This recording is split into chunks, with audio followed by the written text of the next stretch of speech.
Hello, everyone. It has been, again, a long time. I feel very sporadic with the way that I post videos, and I'm very sorry about that because I really genuinely do love making YouTube videos. Like, it is probably my favorite thing that I've ever done, and just the responses that I get is even more of a drive to continue doing it. But once I kind of explain where I've been at the past few, maybe I'd say past year almost, I think it will kind of start to make more sense. I think overall, despite everything that's happened, I want to move forward. Like, that is my goal. I want to be healthier and happier every single day, for myself and for my loved ones. And I realized that, what I had going for me before wasn't adequate in terms of, like, I wasn't taking good enough care of myself. And it's hard sometimes, especially with borderline personality disorder, feeling, getting enough courage, not courage, but just drive to be able to do anything for yourself because A, you feel like you don't deserve it. B, you feel like, it's too late for you. There's so many things that go on in our heads that indirectly and unintentionally kind of scare us away from wanting to get treatment, let alone the fact that treatment is so inaccessible for a majority of the world. I'm very lucky to live in Canada where treatment is free, but sources are spread pretty thin. There are so many wait lists, especially with the pandemic. I feel like mental health has really become even more of a crisis than it was before due to the pandemic, not being able to see psychiatrists. There's been, so many more higher rates of, very unfortunate situations such as overdoses and suicides. All around, the past couple of years have just been hard, for a lot of us, for a majority of us, actually. And unfortunately, with genetics and, neurological problems, a lot of that can add to it. And, with having a baby, postpartum is added to that.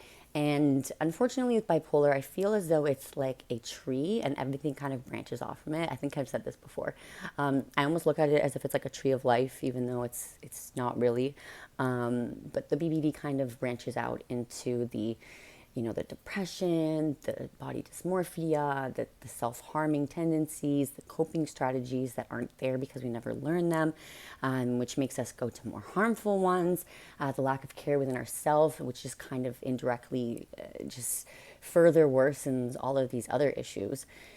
It's hard. It's a lot. So I just wanted to kind of share personally what I've been going through a bit, because I do preach openness and complete open discussion and conversation, because there's nothing to be ashamed of in terms of getting help and getting mental health treatment. Quite the opposite, actually. It's actually extremely brave, especially with everything that we hear about from other people or from media or fears. People could tell us that, there could be consequences from seeking mental health treatment. And like, that is the last thing that we should be worrying about.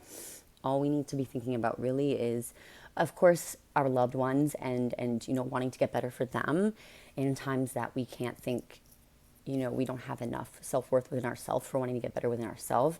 There's always our loved ones, and even if you only have one or two people in your life, they do want you to get better, and they do care for you, and there are people out there that do care for you. There's communities. I've been luckily given a lot of resources that I'm going to connect down below. I think a lot of them might be Canada based, but I think a lot of them are like toll free. There's kind of like crisis helplines to kind of help people with borderline personality disorder. So for the past few months, I've been getting extra treatment, because my borderline personality disorder is one thing, but I definitely feel as though I have some comorbidities. And with postpartum depression, I feel like even though I did everything to try and make sure it didn't happen, like, I don't have anything severe, but it almost kind of led to even less care for myself. I just completely forgot about myself. And I thought, as long as I just put all my love and care into Evie and into my partner, my daughter is Evie, and, my partner, just making sure that they are absolutely loved and cared for was like my number one goal, that, I began to put myself at the sidelines, and it turned into like, this is it's a lot for me to say because it's a lot for me to be processing as well. But I've been starting to get treatment for anorexia because it's not like I intended to. It's not like I looked in the mirror and thought like I'm overweight or anything like that. A lot of times, I think subconsciously, it's just our need for control. I have felt so many things, especially with the pandemic, becoming a new mother, not having resources available, not being able to go see people, being afraid. I also have asthma, so I was afraid of getting COVID and like potentially dying from it. My daughter is too young. If she were to be exposed to, there's so many things that go on in my mind, and I'm not special. I'm sure there's so many things that go on in all of our minds, and those kind of cloud everything else. It just makes it so hard to function sometimes and use those healthy coping mechanisms when it feels as though everything is stripped away from us. There's so many feelings and emotions that are hard to explain and process, but obviously I'm going to be getting treatment for that. I'm also on another wait list for DBT. I've been on so many wait lists. That's another thing. I don't know if this is Canada specific, but you go and you seek treatment. You either tell your family doctor or you go into a hospital setting, and you're always put on wait lists. It seems like I've been put on wait lists for years, and nothing ever, ends up happening with them. It's just like they don't call or they fall through or move out of the way. It's like years and years seem to go by, and then it's just like you have to redo the entire process, which is sometimes it takes a lot of energy. And when you're having so much struggles and issues with maintaining energy and being able to give out enough energy to even be able to support yourself and be able to go to work and be able to keep up with relationships, it's a lot. It's a lot of stress that a lot of people don't take into consideration. But sometimes even getting out of the bed, you getting out of your bed and like showering and doing all the cleaning, that is like sometimes just as much as you physically can do. And if you have a child, obviously caring for them, it seems like that is all the energy that you have. And so for me, it was like I just put all my spare money away. I always made sure that she had everything, always made sure that she had so much food. I would go to Walmart and spend like $300 and just stock up. I used to breastfeed as well, and I always made sure that she was good. And I never realized that like by me not taking care of myself, that was indirectly affecting my family as well, because I think that they started to see the pain indirectly that it's causing me, and unintentionally making myself, very sick.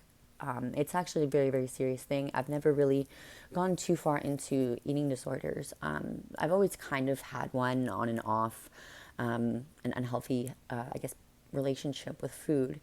But it wasn't until after I gave birth, and I guess with the stress of the pandemic, a lot of family issues going on, it just was a lot for me. And I guess it manifested into me wanting to control, and that meant, I guess, restricting food. And I got to the point where I didn't even want to eat. Like, I have to force myself to eat now. And, especially now that I realize how serious it is, being underweight leads to so many physical problems I had no idea about, like heart problems, and like I could just apparently like randomly pass out, and I would never want that to be an issue.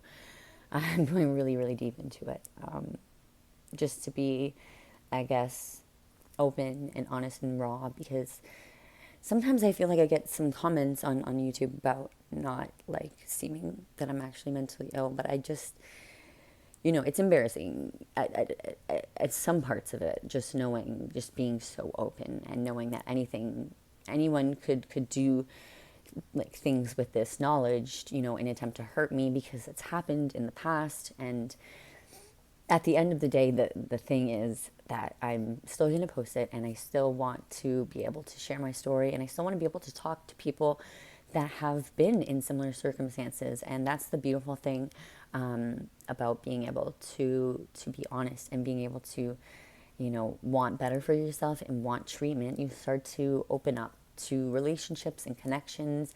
There's so many people. I have to shout out my girl, Michaela Kelly.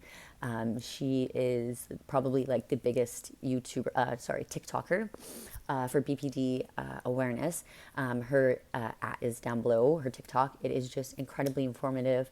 And that's what I mean. It's hard, and I still am really scared because I really was very honest, and it's hard to be honest sometimes, especially because I'm afraid sometimes if someone could look at that and think that I'm an inadequate mother, just simply because I'm having extra hard time with my brain, and I wouldn't want anyone to think that. And the way that we change, the way society thinks about it is by continuing to talk and continuing the discussion. So everyone that is just so open and honest and kind and supportive to other people on their journey because they understand and they've been through it. Some of the most kind, caring, and supportive people I've ever met have been through this channel and through various BPD groups. There's an incredible group on Facebook. It's very, very open and safe. Michaela had created that group as well, and it is going to be linked down below, as well as some crisis hotlines that I was given, and hopefully someone out there might be able to benefit from using them as well. I'd like to continue talking more about this. So if you guys would maybe like to learn more about something specific that I may have touched on, because I did go a little bit all over the place. This is kind of what I do. I like to just kind of record and start talking about things that I feel like have been weighing heavily on me, because I feel like other people can relate. And you know, once we relate and we feel like we're not alone, it's a beautiful feeling.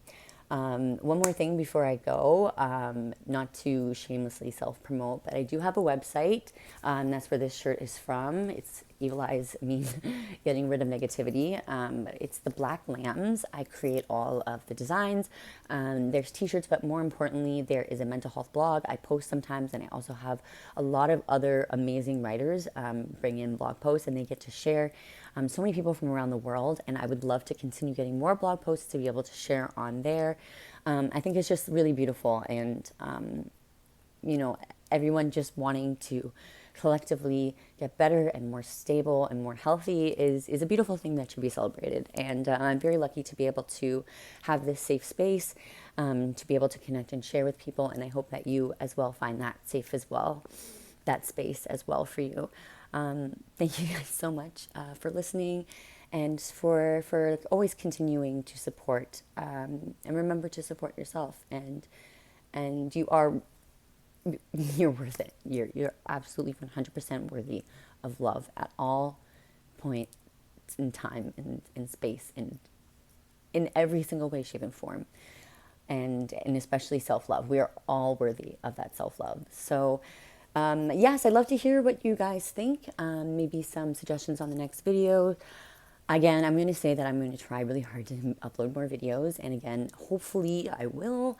I'm going to try and record a whole bunch of videos in the next couple of days, and then just like post them every week or so. So it kind of is like regular, some form of regular and stability and organization in my life is needed. But thank you guys so much, as always, for watching. Please check out Michaela's TikTok and Facebook group, and my Black Lambs website as well. And please feel free to submit blog posts. And as always, stay strong. Thank you guys so much.